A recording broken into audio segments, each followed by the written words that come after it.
Baik, jadi kita awalnya mendapat informasi dari media sosial di Facebook yang menerangkan bahwa ada live dari ABK di daerah Maluku Utara, sebenarnya perairan Maluku Utara di Pulau Dua. Kemudian itu meminta pertolongan karena kebakaran meledaknya di kapal. Jadi korban berjumlah 5 orang.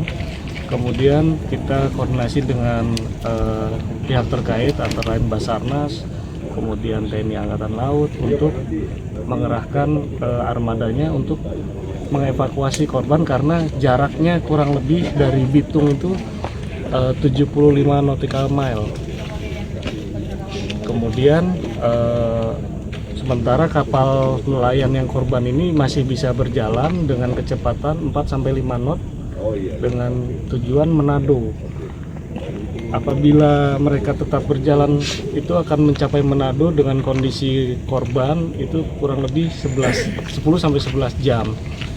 Akhirnya kita dari TNI Angkatan Laut, kemudian dari Airut maupun Basarnas bekerjasama masing-masing mengarahkan kapalnya untuk mengevakuasi korban agar lebih cepat.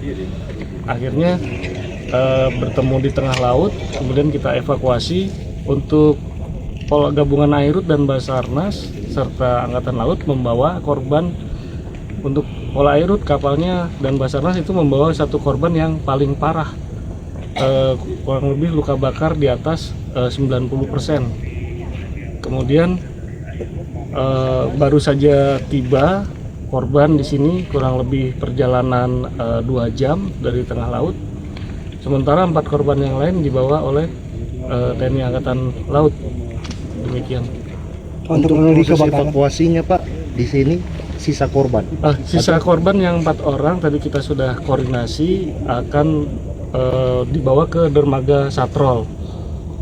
Demikian. Pak, ada informasi katanya ini kapal ada trouble lalu terbakar atau mungkin ada kronologis yang diterima dari pihak kita belum tahu pasti, namun keterangan di lapangan, keterangan dari ABK itu dari bahan bakar yang dibawa oleh mereka di dalam jerigen.